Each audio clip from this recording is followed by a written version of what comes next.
According to a recent report by Sheba, in 2010, Black and brown families were the major losers of foreclosure during the Great Recession. 15 years later, the Hispanic community is one of the largest increases in new homeowners in America. What's behind that growth and that prosperity? Joining me today is a great friend, a great man. He's the president of Alterra Home Loans, one of the largest Hispanic-owned mortgage companies in the country. Fernando Ospina. My brother, how are you? Good, brother. Thank you for having me. How's the intro? Oh, I'm tough to follow. Tough to follow. But I appreciate it. Honored to be here. Thank you for the invite. Of course, man. You know, I'm really honored, brother, to talk with you today because I know that you're leading a national mission to grow home ownership for all families, but there is a focus. Tell us about Alterra Home Loans and your mission. Yeah, I think you hit it right on the head. It's our mission is obviously to put as many families as we can in homes.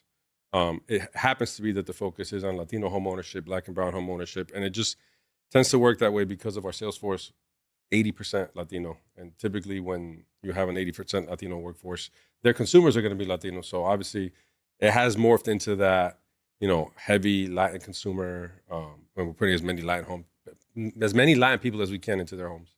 Got it. Yeah. I love that. For you, I know you for over a decade. This has been your life's mission.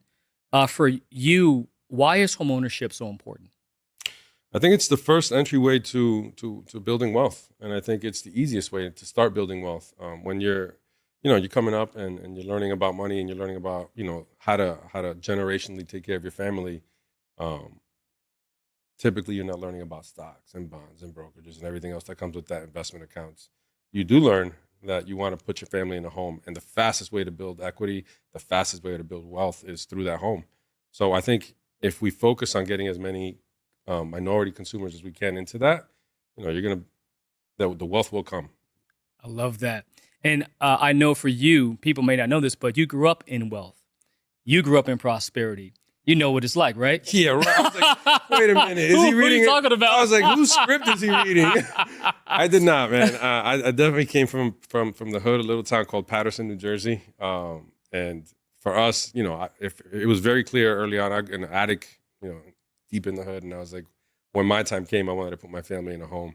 And I think we're going to touch on that a little bit, but my first home I bought when I was 21. Wow. Yeah. And okay. In 2006 or 7. I can't remember the year. But maybe the worst time to buy a home. And I did not know what was about to come around the corner. Needless to say, I lost that home in 2010 or something like that. I had to short sell it. But yeah, for us, it was very important to get into the home. Now, for you, did your family own a home growing up, or were you guys renters? No, we were renters. Okay. Yeah, we were so then at what point did you know when you got older that when I start my family, when I start my life as an adult, I want to own a home?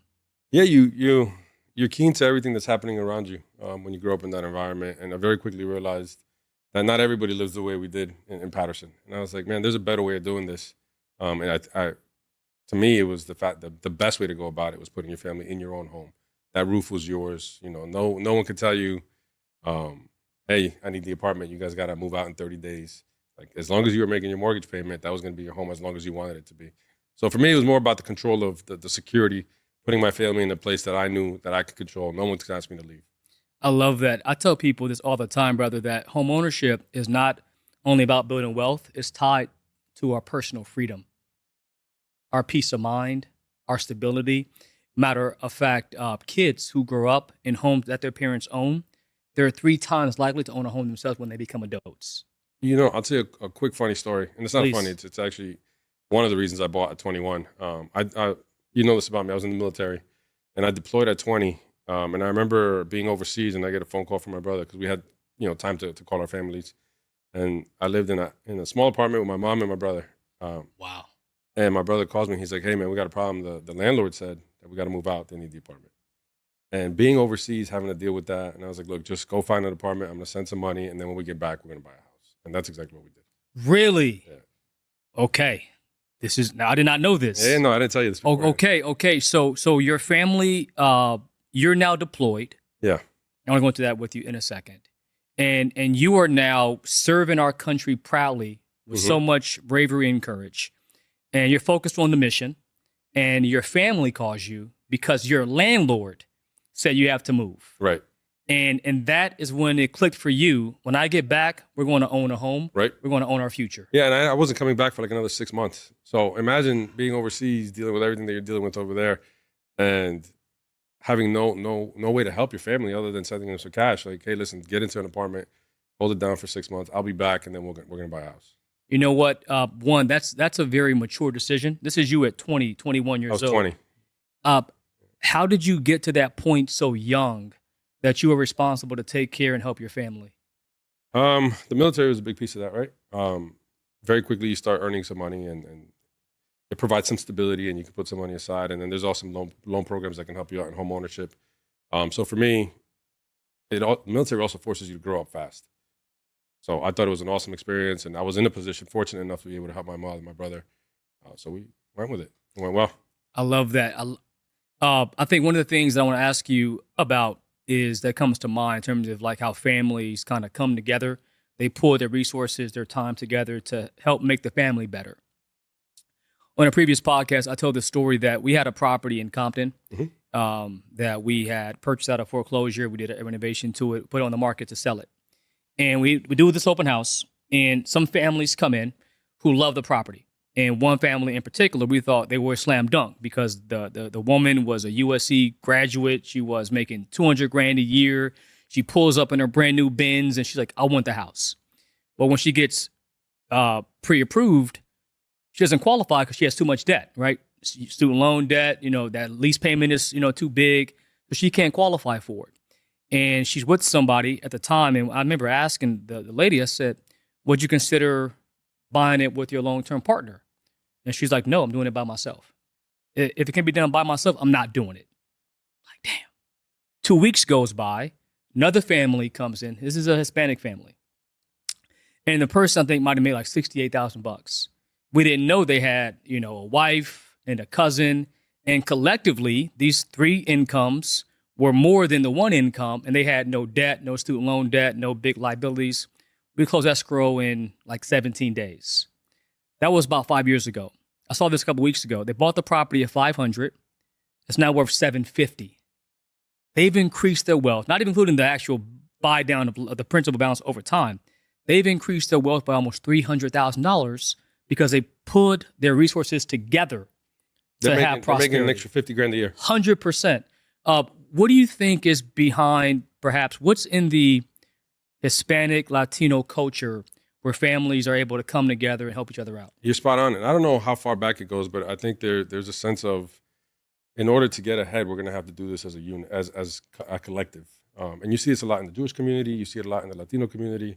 And it's not of, hey, they got ahead or I didn't or my cousin accomplished this. No, we're going to do it all together. And it's ingrained in you from very early on. Everything happens as a family over everything, even when it comes to buying homes. So you've originated for a long time. I originated for a long time. Most of our consumers were 2, 3, 4 people on a loan. And like you said, it was several incomes to be able to purchase a home. And they were okay living in a house as an entry point. Sure, at some point, now you have $250,000. In your scenario, you have $250,000 worth of equity. And if Cousin Madi wants to move out, she can take her shares or she can go now use that for her down payment of her new home. And sure, she can do it on her own at that point. But as an entry vehicle into home ownership, they are not afraid to do it together. And very early on, you learn that that's the easiest way to go about it. When do you think it clicked for you as a young man that you had to prioritize family as a part of your ethos?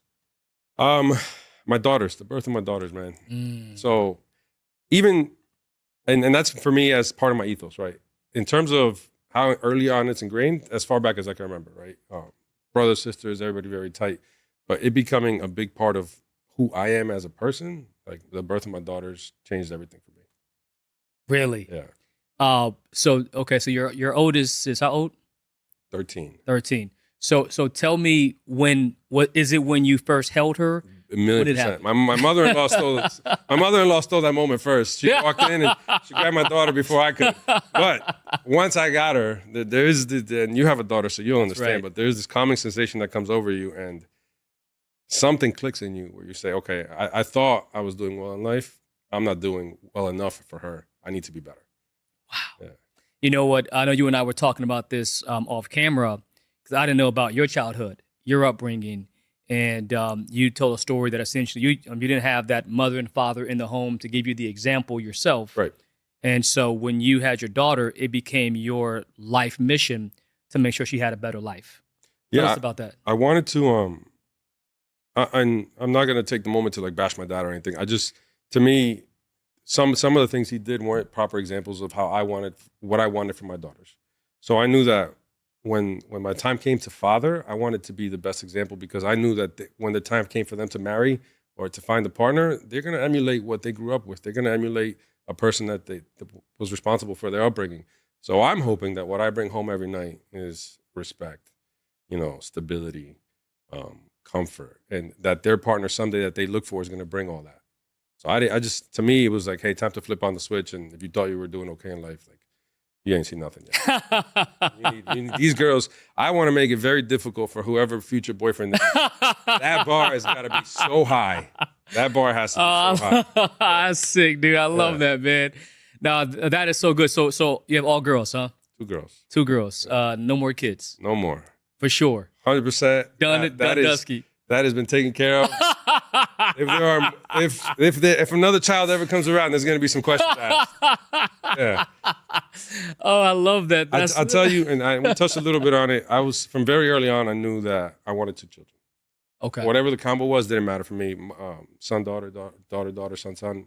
I just wanted 2 because I felt, we live in an expensive world, and to me, I didn't want to not give them the best life possible. And where I was in life, I felt like if I had 2 kids, I could just really focus all my attention on them, give them everything. They're not going to want for anything. I can give them a good education, a good household, good food. Like I wouldn't have to worry about much. And 2 was that number. So I was 29 years old when factory shut down, and I was like, "This, there'll never be more." And you two are the, That's it. That's the legacy right there, you guys man. are the legacy.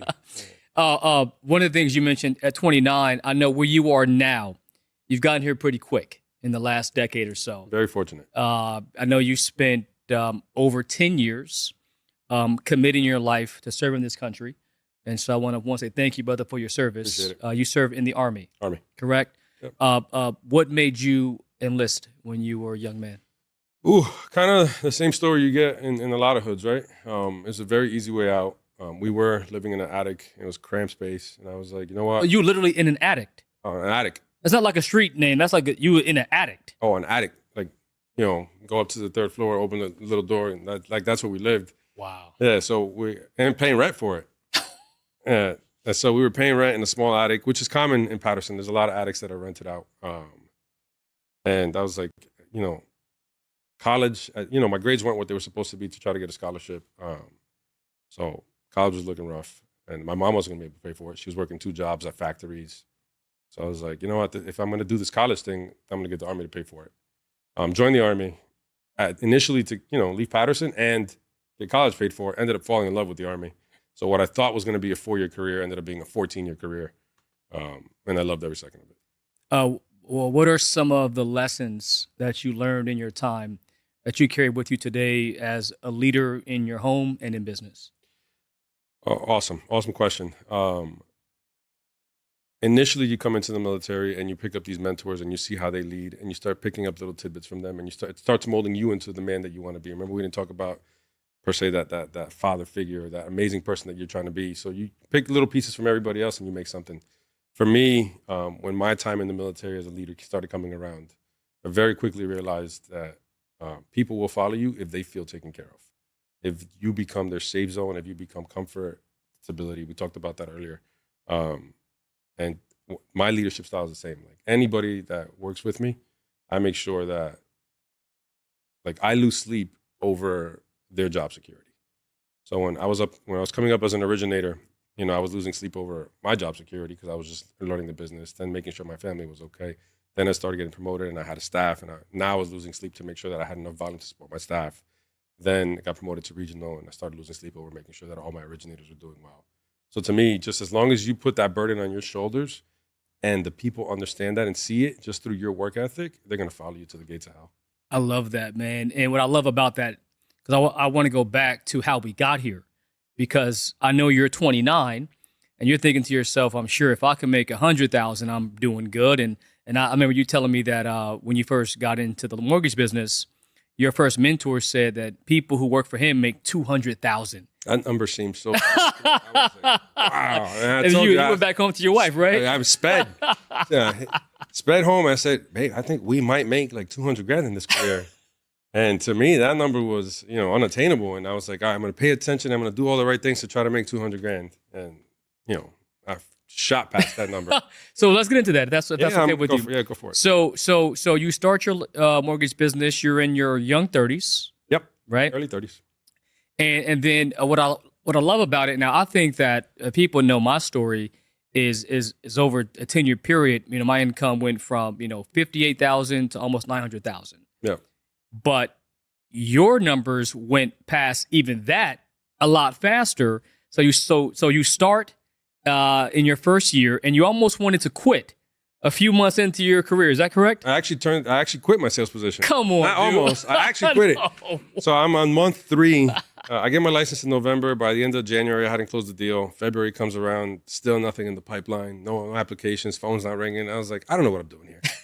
And I got an opportunity to take an operational role, and I took it because it was no money versus a steady salary. And I took it, and I remember a month or two into this operational role with clocking in at 9, clocking out at 5, 1 hour lunch, spinning in my chair in the office, started losing my mind. I was like, man, I left the military. I didn't leave the military to make $65,000 a year. I left the military to go figure out how to make 7 figures. And I marched right back into my manager's office. And I'm going back to sales. And he put me out in the field with the top producer, who said, all right, what you're missing is the pizzazz, the show, getting in front of realtors, speaking out publicly. So you're going to go learn that first. And then I went out there and hung out with the top producer for just under a year. And I watched how he moved, watched his presentations, made my own version of that, and then started going out there to sell. Wow. And I know you told me this, you didn't mind, but I think it's helpful because for you, you are building a mission that's bringing top producers to be part of the vision that you have with Alterra. And I think many times as a leader, it's helpful to know when the team knows that you've been in their shoes and you've gone where they want to go. Right. And so if you can, what I love about the story, which is unique, is you started at one point and you 4X, 5X in a quick period of time. Give us that framework of what you made first year versus by you were in year 5. I used to not tell the story because sometimes you start talking about income and everybody's like, oh, he's just bragging. But no, I think, like you said, it sets a pathway, it sets a vision for originators to say, oh, this is possible. And I wish somebody had told me the things you could pull off because I might have done it quicker. Who knows if there was a different path. So year 1, I made just under $58,000. Year 2, I made $158,000. Wow. Year 3, I made just under $500,000. And by year 4, I was making $1.2 million a year. Come on. Yeah, man. Within 4 years in the business, you made over 7 figures. And I haven't made less than 7 figures since. So you figure out how to run a mortgage business as a business, and it will be very rewarding. 1, that's incredible. Number 2, what do you think it takes today to be a great loan officer? Great. Obsession. It's the only thing. You just better be obsessed. You can be a good loan officer. You can make a nice income. Be an average loan officer and close 1 to 3 deals a month and make a decent income. You could be a subpar loan officer and make $60,000 a year and be okay. But if you want to be great, obsession. When you think about the word obsession, how does that show itself as a loan officer in this business? I talk about this a lot with one of my coworkers, and especially in the beginning, it's bordering on unhealthy because you have to eat, sleep. Everything you do has to be mortgage related. Every interaction you partake in has to be trying to land a sale. Everybody has to know you're doing loans. Your free time, you're not watching TV, you're reading guidelines. Your free time, you're learning about different programs. You're seeing opportunities everywhere you go. So it borders on unhealthy because it's 24/7. There is no work-life balance. If you do that right for X amount of years, you'll get so much work-life balance on the back end that it doesn't matter. Like those years you spent building are quickly forgotten with all the new memories you're building with your family and all the trips you're taking and everything else you're doing because now your team is in place and all the equity was built back then. Now you get to reap the benefit of it. So I was unhealthily obsessed for 3 or 4 years, and it's all I did. Wow. When you now that you're growing your company, what do you look for? And because I know right now you guys are really big on culture. We are. Tell me what that means to you, culture. Yeah, it's a natural fit. So somebody that comes in and has the same work ethic, has the same mission, is not overly disruptive to what you're trying to build, sees the vision.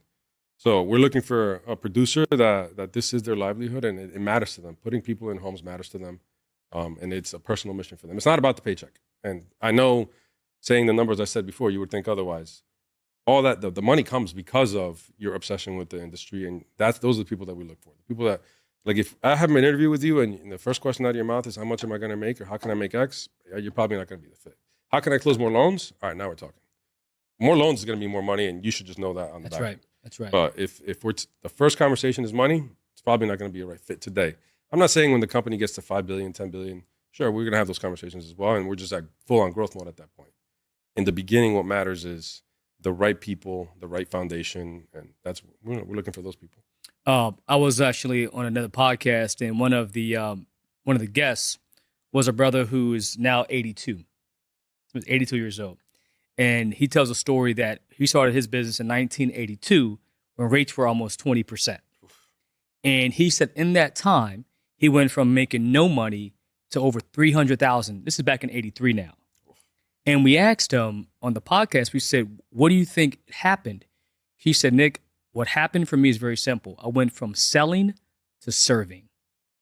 And I think that's what you're saying in your mission is you know that if you can serve deeply with an obsession, the money is going to be a byproduct of that service. Without a doubt. Oh, I love that. Without a doubt. That's so good. So now talk to me about Alterra and what is the vision as a leader? What are you trying to build at Alterra? We want to be the largest bank that serves the minority community. We want to close more loans than anybody in the industry to underserved consumers. I love that. Yeah. How do you get there? Obsession.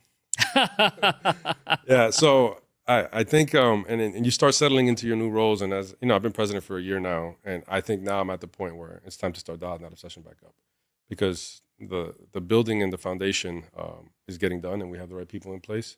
And now we need to get onto full growth mode, and that requires me evolving as a leader, and that requires all the other things that I don't know what's coming yet in terms of that leadership that's required to get to 12 billion. But that's the number, and it's going to require a different level of obsession. 12 billion. 12 billion. Come on, baby. It's going to get done, man. I love that.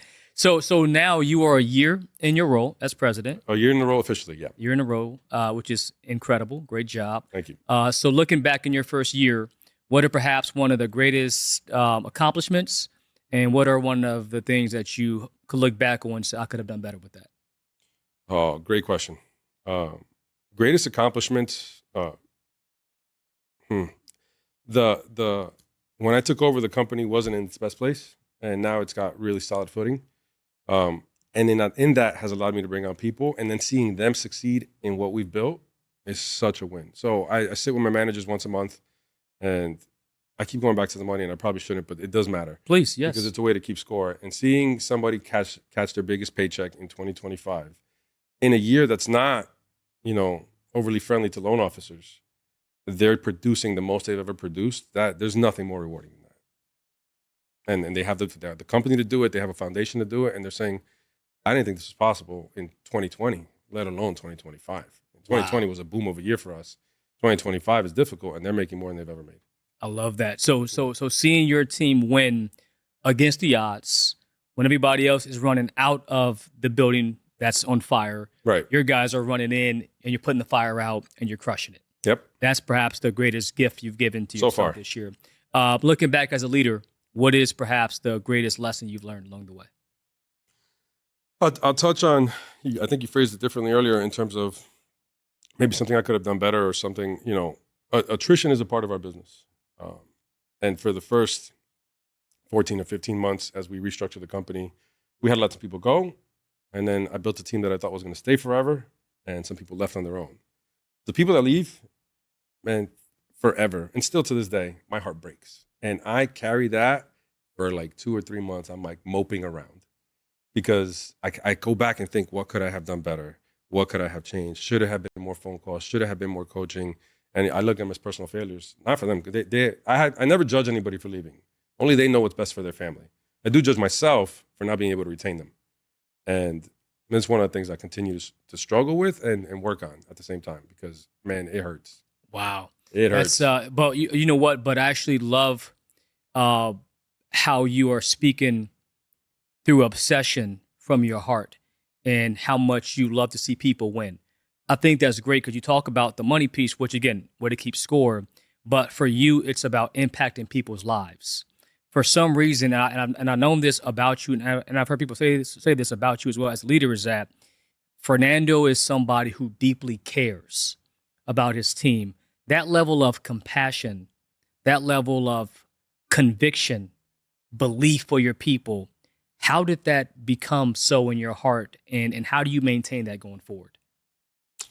Awesome question. It probably goes back to, your upbringing. And maybe I don't want to attribute it to a Latino thing or a Black thing or a white thing. It's just however you were brought up. If you felt that in your household, my mother was great for it. My mother did a lot with, while working 2 jobs and in the attic, and still somehow, when we were sitting in the attic, I didn't feel poor. And a lot of that is done through my mother. And I know that a lot of sacrifices. Now I can look back and say she made a ton of sacrifices for that to happen, which required her to have empathy and care and compassion to make sure that her 2 boys didn't need or want. So you take a lot of those childhood upbringings and you kind of just, along with your military experience and everything else that came with that, and you impact it and you put it forth towards your people, it kind of comes off that way. It comes across as compassion and caring.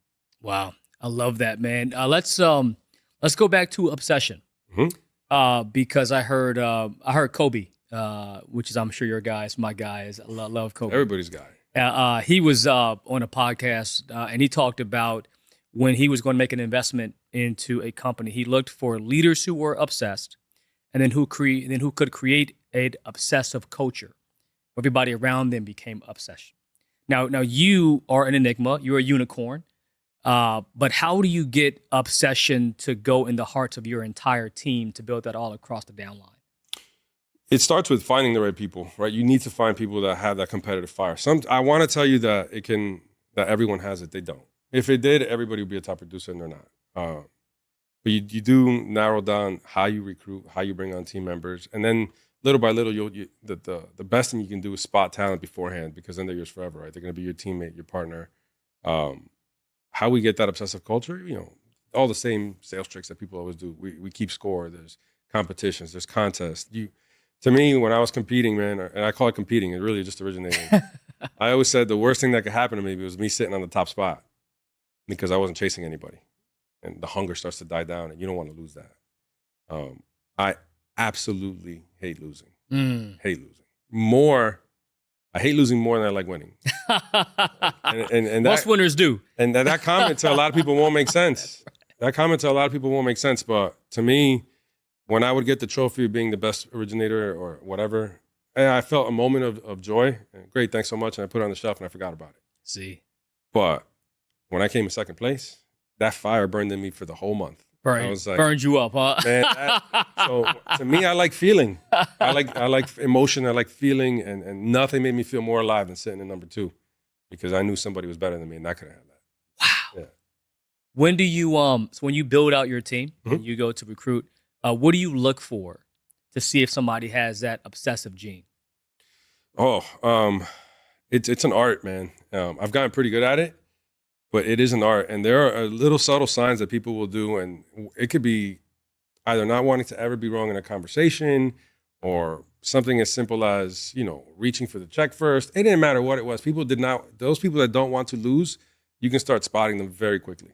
And to me, when I started bringing on originators without experience, one of my favorite lines, man, I would see somebody be so competitive, and I was like, I can change your life. Just trust me on this.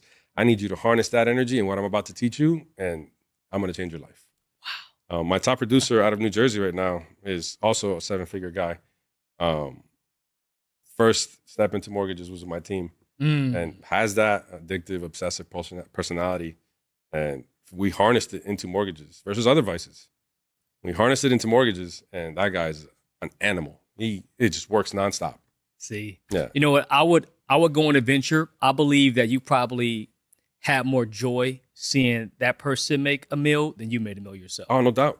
Do you know what it's like, man, to say, this guy trusted me enough to believe this crazy ass idea that he's going to go make $1 million if he follows me and then go succeed? Because that story can get told 7 times over and people 100%. Are like, wait a minute, you actually did this? And he can show them, this is what I make because I trusted in Nando. And all of a sudden, everybody's like, well, I want to go do that too. Why you 100%, you become an urban legend. Yeah. You become social proof on what's possible. Yeah, which I think is fantastic. Let's talk about leadership. How would you define a good leader versus a great leader? So there are a ton of good leaders that step into roles and have success at them, and the metrics are all there. To me, the truly great leaders, and we talked about this earlier, are the people that have done it.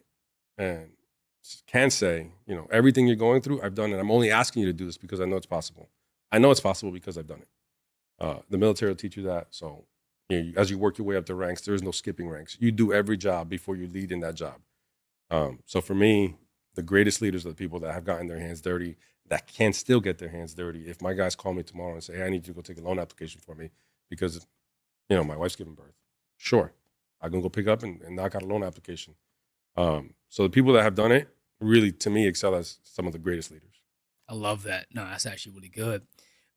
This is fantastic. By the way, I'm learning too. I should have a damn pen and notepad right now, man. A couple years ago, I'll throw a quick anecdote. A couple years ago, we were in Montana. Yep, that's right.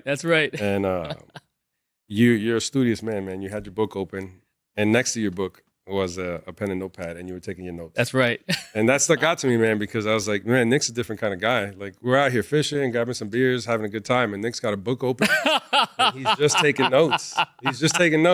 That's right. That's kudos right. to you, man. That's unbelievable. Nah, thank you, brother. No, look, I think to your point, one thing, too, about being a great leader is to be curious and to be around other great people, too, because I love how you kind of mentioned how you can see subtle habits in people to determine who they might be, right? I think success leaves clues. And so I think the ability, I think about my next time I want to be invited again, by the way, pretty soon, next time we do it, because ultimately it is something to be around, just other great people who are trying to make themselves, their family as best as they can be, which I think is fantastic. And so I think with that, one thing that's coming to my mind right now is, what would you say, Fernando? What do you stand for, and what is your deep why in your life? I think I'm still trying to figure it out. The very broad answer is I'm still trying to figure out the why. Why that competitive nature exists, or why I do what I do every day. Number one is family. They're the reason I get up and make sure that I perform. But to the level that I do, I haven't figured out the why. Man, I wish I could tell you a more mature answer. I just haven't. No, this is good. This is, and I'll tell you one thing. We're talking openly about this. I think I told you my story when I was young. I was, I think, maybe 11 years old when I found out that my father, whose name I carry, was not my natural father. And when I heard the story that the father who I come from, when my mother brought me to him when I was young, and he said, he's not mine. And he rejected me. To be rejected by the man whose DNA I carry was deeply hurtful for me. And I went through therapy about this, brother. But what I found myself doing is trying to prove this ghost of a man wrong, that I was something. And every win, every accolade, every reason, there was a burning desire to prove someone who I've never seen in my entire life wrong, that he made the mistake by thinking I was not worthy enough, to be around him. And so truly it's like, because you think once you get 7 figures, it'll be that. When you get the car, it'll be that. The house, it's never enough, because there's something inside of a person who still has this deep fire. And how do you have coal that's always on fire when you have everything? Most people, what did Marvin Hagler, the Marvelous Hagler, he said, it's difficult for a champion to be a champion when he's going to bed in silk sheets, in a silk robe, because you have everything. But there's something beyond that that's burning even deeper. And I think that for me, that's one of my deep whys. For me, growing. Yeah, and I think if you look at top producers across the industry, Yep. it's kind of a recurring theme. And across any industry. That's right. The greatest performers are people that play with a chip on their shoulder. 100%. And you can use football as a clear example, right? Aaron Rodgers, Tom Brady getting picked way down in the draft or whatever it was. They never lose that. And That's it right. fuels That's them every right. day, and they'll never lose it. So people that play with a chip on their shoulder tend to have a ton of success. That's right. Nah, I love that. That's so true. Okay, so now I'll tell you one of the things that inspired this podcast was there was a study that had came out a couple years ago. That's 2024. That said that 63% of American renters believe no matter how hard they work, they'll never own a home. That the American dream has escaped them. That's 30 million American families who believe it's not possible. For those families who hear that today and they feel that, they see the cost of a home, they see challenges in affordability, they see stagnant wages in their own lives. What do you say to that family to have them keep believing and keep striving to own a home one day? Yeah, I say impossible is not the same as challenging. Is it more challenging today than it has been in the past? Absolutely. Interest rates are up. Prices of home are through the roof. At some point, that's all going to level out. Interest rates are starting to trickle back down. So in the moment where it feels impossible, prepare yourself, right? Because at some point, it'll be challenging. And at some point, it might even get easy. But if you say it's impossible and never prepare, it's never going to happen. So even in those moments, just prepare for the possible because it's coming. And the challenge, it might be challenging, but it'll come.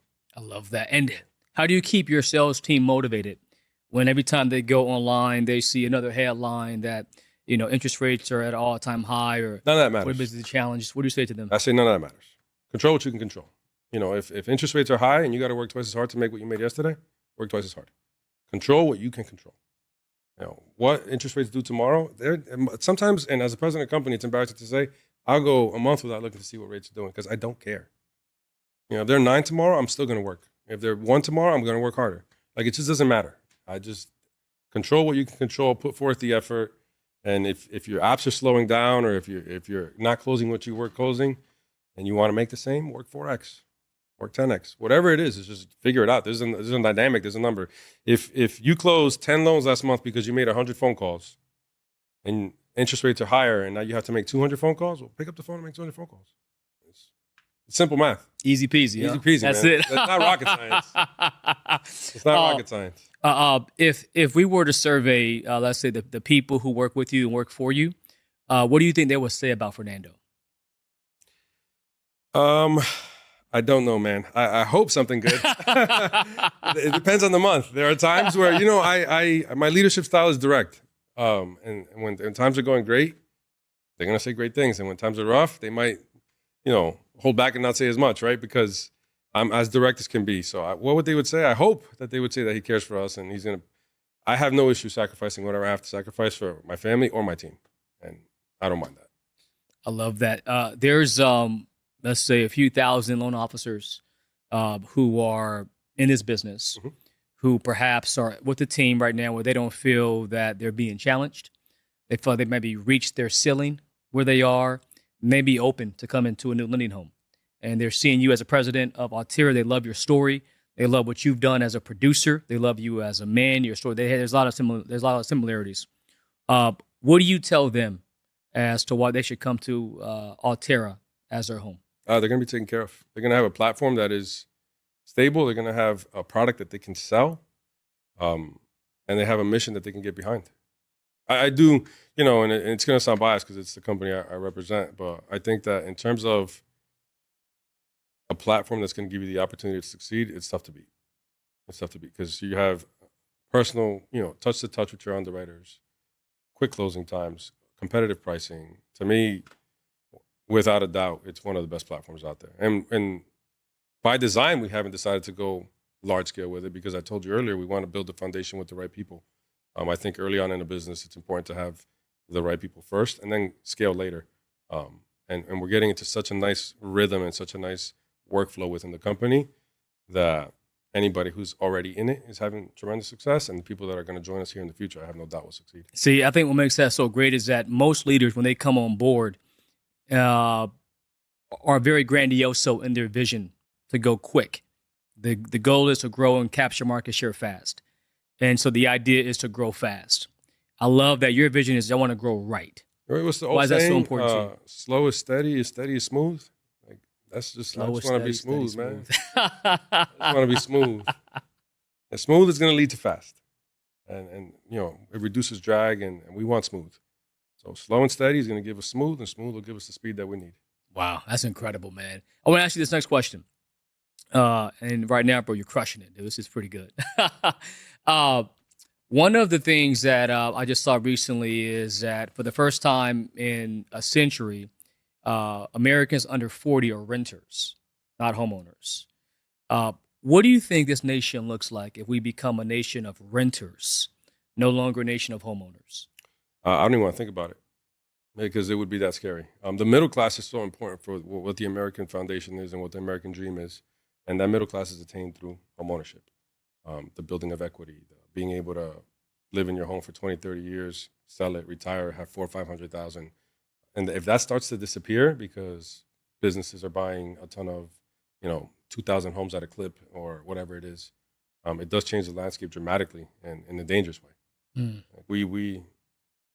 We stay away from a third world mentality by building homeowners. And it's the foundation of this country. So we can't change that. And we have to do whatever we can in terms of pushing the political climate, pushing whatever we can to make sure that it's geared towards homeownership. I love that. I love it a lot. And I think in that space, talking about our nation, our country, from your perspective, we live in a time now where there's like deep political division. Yep. Right now, like you can't escape it, it appears, right? It's like murky waters everywhere that you go, right? But this nation is such a great nation.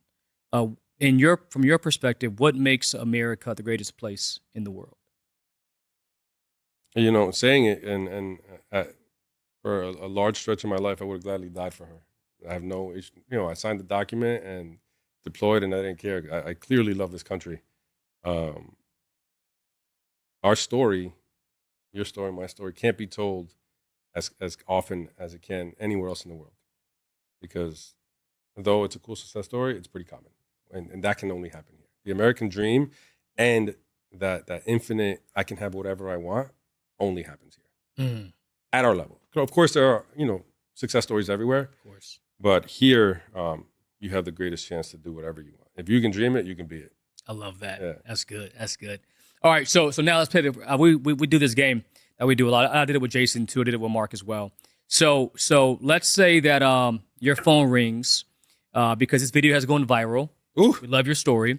And you get a call from the White House. Okay.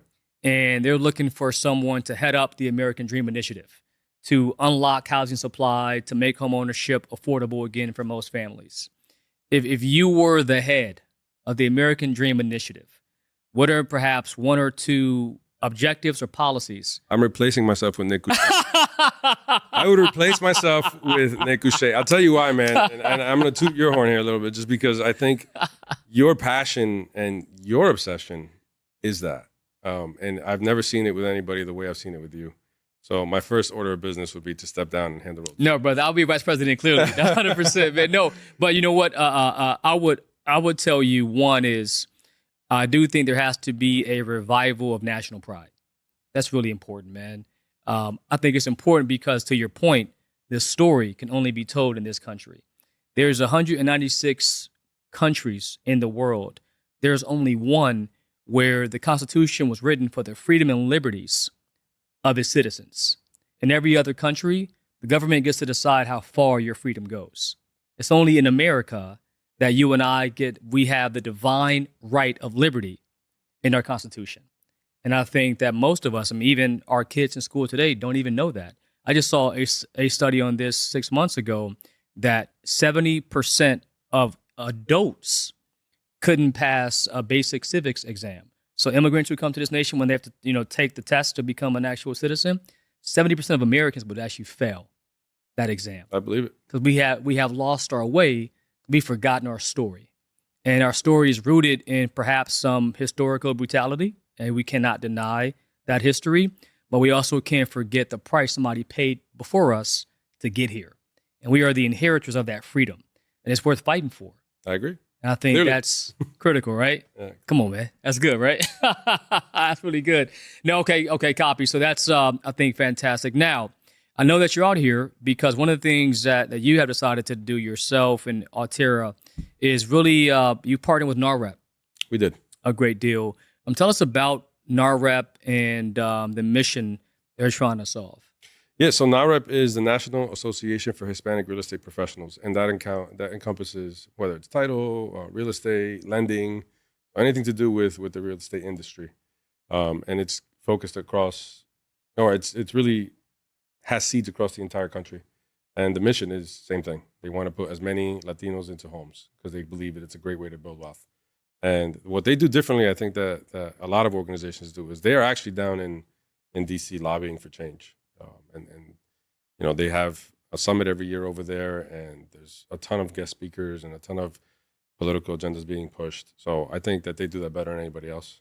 Wow. Yeah. And how has it been impactful both in your life as a producer and a leader and also as a president of a company? Yeah, networking. You meet tremendous people through NAREP, through the organization, and you see their passion for the industry. And then you decide who you want to partner with. And without a doubt, little by little, you start lifting each other up. So whether we pick, and as a president, let's say, I'll pick a specific market to really start focusing on that chapter, and inevitably the attention starts to build, or the excitement around the partnership, and you start picking up more originators, you start closing more loans, you start putting more people in homes because of your partnership through NAREP. Got it. And from your side, I mentioned in my opening statement how in the last decade, the greatest increase by percentage of new homeowners were Hispanic homeowners. And it's not that their income has greatly been equal to, let's say, white or Asian families, but there's still been an increase in prosperity. What are some of the lessons in the Hispanic Latino cultures that Americans in general could perhaps borrow from in order to increase their own prosperity in their communities? Yeah, you accomplish more together. And I think you can say that across so many lanes right now. Our industry, the country, everything. We're just going to do better if we work together. If you're trying to isolate and you try to separate the country, or you try to separate a group or an individual buying a home, whatever it is, you're not going to succeed as fast as a group of people working together. That's so good, man. And then a few more things from me, and then we're wrapping this thing up. What's the vision for Alterra? Where do you want to be in, let's say, 5 or 10 years? We touched on it a little earlier, but again, the largest leader or the biggest company in terms of minority home ownership, in terms of units. So close as many loans as we can and put minorities in homes.